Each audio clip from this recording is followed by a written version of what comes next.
నువ్వు ఎలాగో చనిపోతున్నావు. అడవుల మందుల వల్ల కానీ ఇంగ్లీష్ మందుల వల్ల కానీ నీ రోగం తగ్గల. నేను కూడా నీ రోగం నీకు విషం వేడి తెలిసింది కానీ నీలో ఉన్న ఆ విషం తీయడం నాకు వల్ల కాలేదు, నాకు చేత కాలేదు.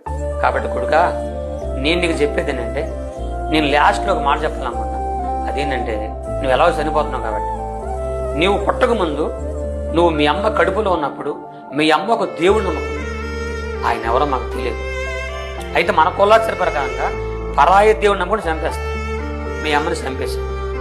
మీ అమ్మ చచ్చిపోయే కొద్ది నిమిషాల ముందు నువ్వు పుట్టావు.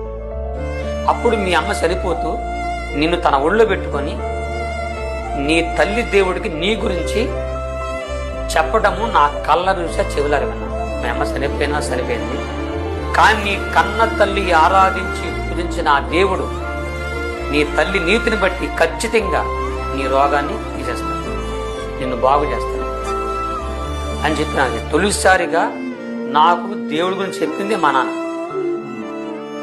అప్పుడు నాకు ఏడుపు వచ్చింది, బాధ కలిగింది.